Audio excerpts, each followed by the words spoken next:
Hello from the hollow side, and welcome to my Relic Weapons Guide for Gears 5. I wanted to do something a little different with this video, so I'm going to be doing a post commentary because apparently you guys need to hear this sexy voice.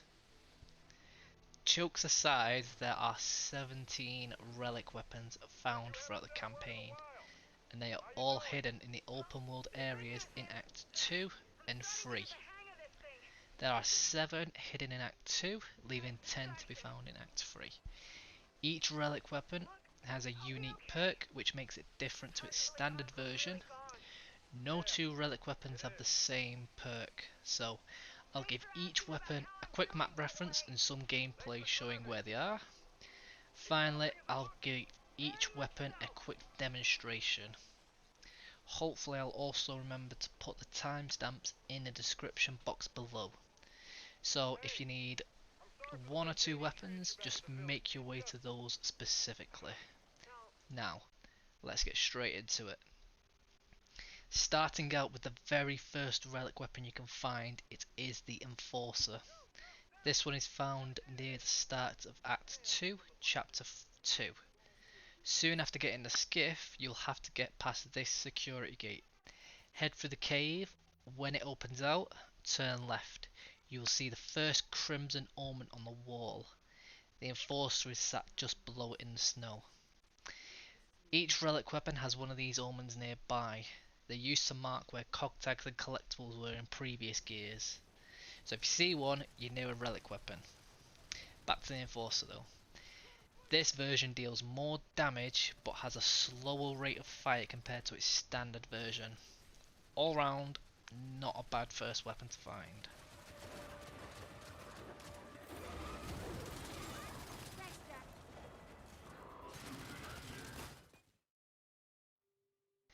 Next on the list is the Longshot. This one can be found not much further on from the Enforcer we just picked up. After dropping down a cliff just after the security gate, follow the path I take and stop over at this fishing hut. When you head inside, passing that crimson omen I mentioned, you can find this weapon on a table on the right as you walk in. Now this is one of the better relic weapons in Gears 5 in my opinion. If you score an active reload, it will give 2 bullets in the clip, sometimes even 3, a bit of a small bug. Just make sure you don't miss this weapon.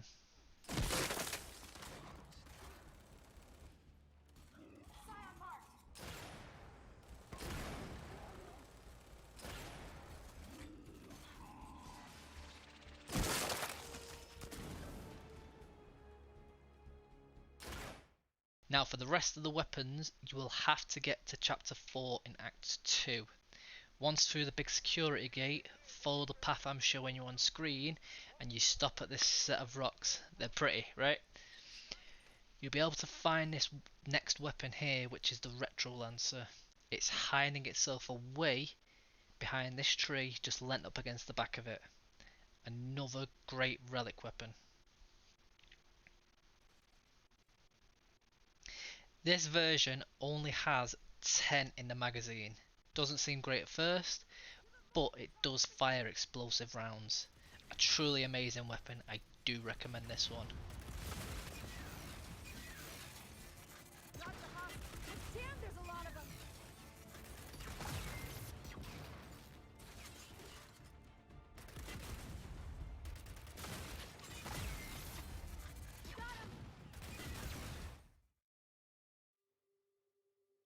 Now onto the first sidearm relic we can find, the Boltok.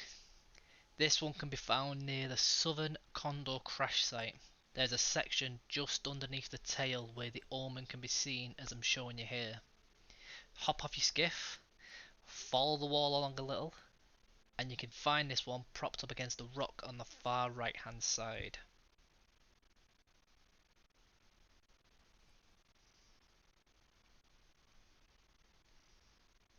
There's not much different with this one. It's simply handled better, meaning less recoil and easier to hip fire. If that is something you find yourself doing, definitely give it a go.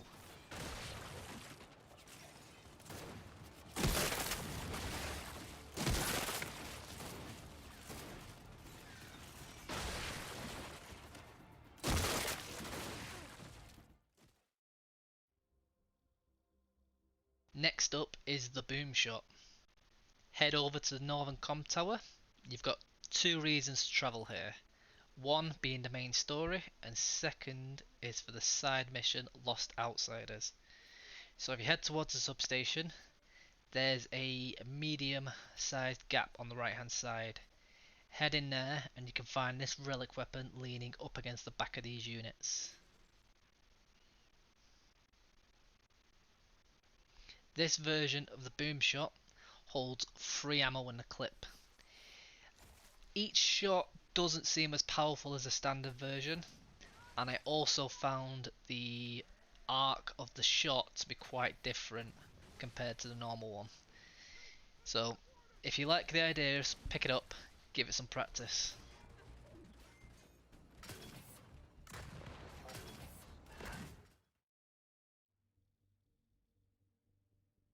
Relic weapon number 6 is the Torque Bow.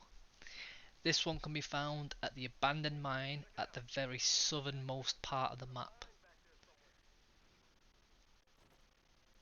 Once you get inside past this fence, turn slightly right, head up towards the wooden scaffolding, and just in this small gap you can find the torque bow leaning up against one of the support beams. That does not surprise me. That man could and did eat anything. This version charges and reloads very quickly compared to the normal version. Because of this though, all the bolts from this are non-explosive, so make sure to aim for those headshots. Does do a lot of damage otherwise, but with good aim this thing is deadly.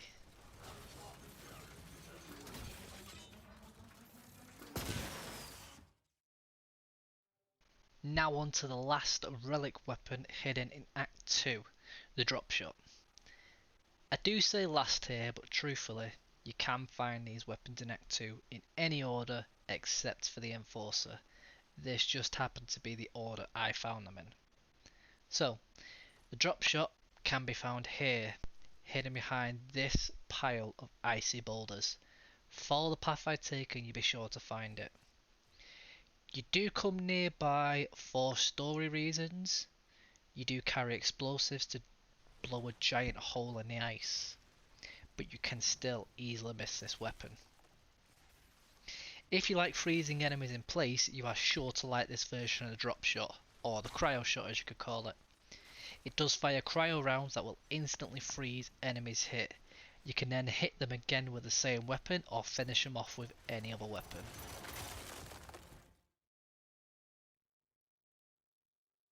Now, on to Act 3's relic weapons. The first and closest one that can be found is the Talon. Once you have Fars and JD join your group, get onto the skiff and follow the path I take down the runway to these warehouses. On the far right hand side, the Talon can be found hiding just to the side.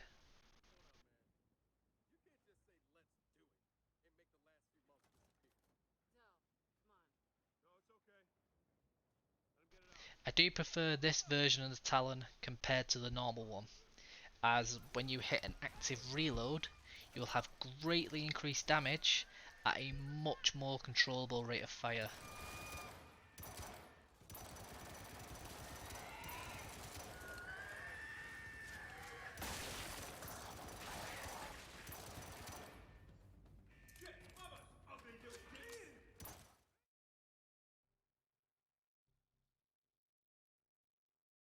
Next up on our list of weapons is the Gnasher shotgun. Hidden within the rocky cliff face north of the water tower, this one can be a little difficult to spot. So if you notice the path I'm taking, I come at this one from the south, see the crimson omen on the rock face above, and just below this you'll be able to find what you are after.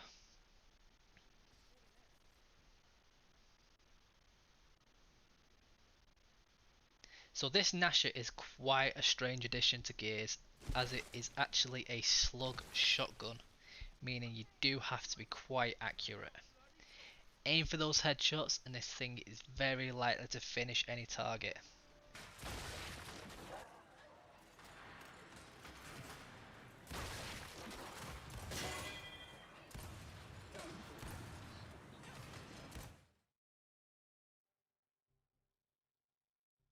Staying close to the water tower, but this time make your way south along this makeshift road, and you'll see this cliff face being supported by 3 giant metallic support beams.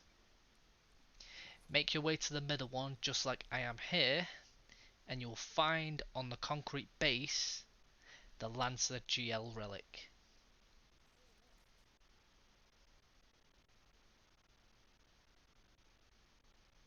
Now the primary fire for this one is basically the same as the standard version. However, it's within the alternate fire where this one shines. The GL, or the grenade, fires straight along the targeting laser, bursting when it hits an enemy or is close to one.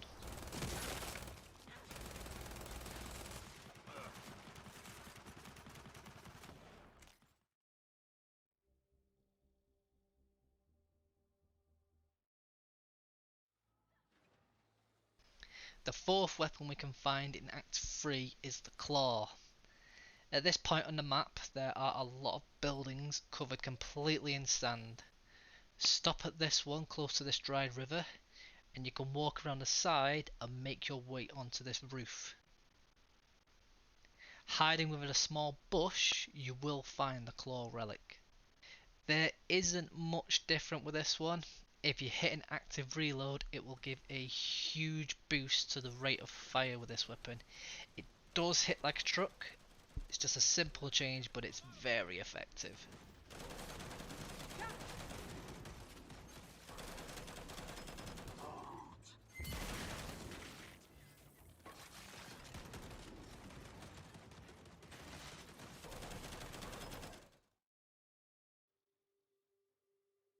Close to the city ruins where you do one part of the scavenger side mission, be able to find our next weapon.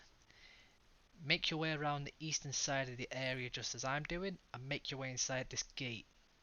Hiding inside of this set of crates is the Hammerburst Relic.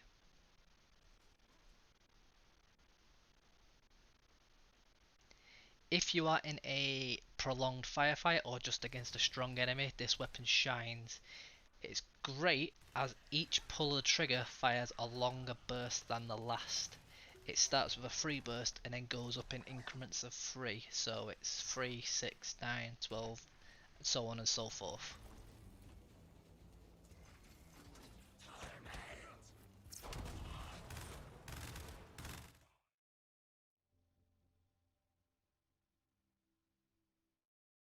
On the northern side of the map you will find the pump station. Make your way here, but instead of heading inside, follow the path you will see me take just here. If you do this, you'll be able to find the Markza relic weapon in the back of an old burnt out car.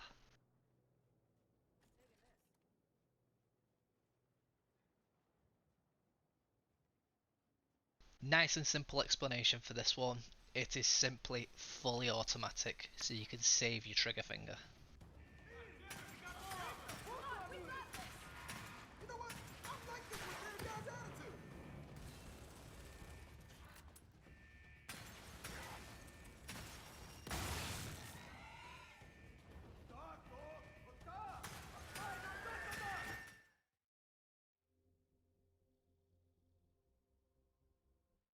The next weapon can be found not far from the Markza you just got. Make your way just past the rocket hangar, and hiding slightly southeast you can find the Snub hiding just underneath this overhang on a small pile of rocks.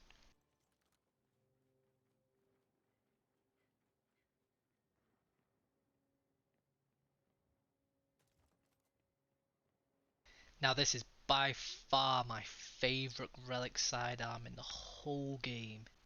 It fires a very accurate 2 burst with each pull of the trigger. Do not miss this one.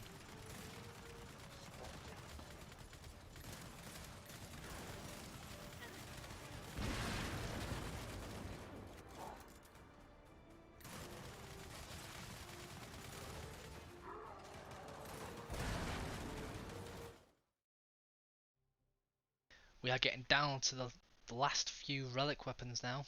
So, Make your way close to the train bridge, which is basically in the centre of the map. Just at this set of rocks, you'll be able to find the next weapon, which is the Overkill. As soon as you pick this one up though, get ready for a fight. You can get attacked by a bunch of rejects crawling out the sand. Saying that though, it does give you a good reason to use the weapon out straight away.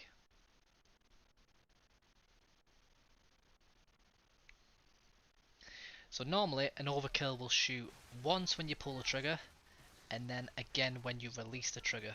However, this overkill fires fully automatic and it gets rid of that duplex firing mode. It's a very good weapon.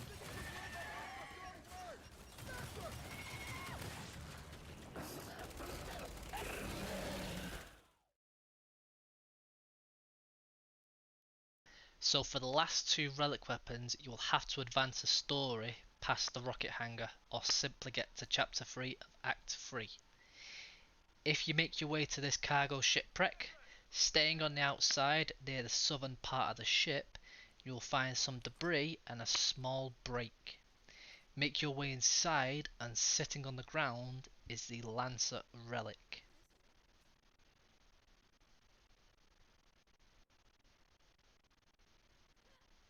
Much like the Lancer grenade launcher relic, the primary fire is the same with this weapon. However, tapping the melee button will stun the target, setting them up for an execution, or you can just use it as a simple bit of crowd control.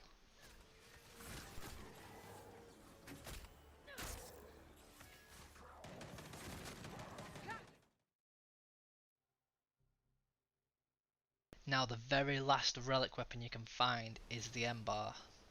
Once you make your way through this huge wind flare and lightning flurry, you might come across this Condor crash site. The wreckage from this one is pretty spread out, but if you make your way to this tail end, you can find the Embar sat on top of these crates.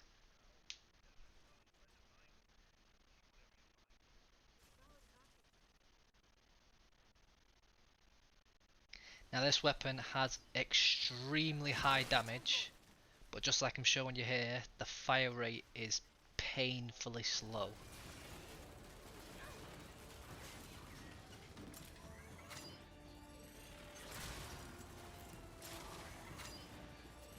Thank you for watching this guide on the Relic Weapons in Gears 5. Hopefully it will help even just one or two people find what they need. I did plan on making a different video, but I'm still trying to get everything together for that one. But I just wanted to do a video in the meantime. Now I can focus on my other video I was originally going to do. I am trying to upload something new every week or so if you like the content that I make, be sure to hit that subscribe button. Any comments or feedback you guys have, leave them below. I'll be sure to read them and they are greatly appreciated. Thank you for watching. See you next time.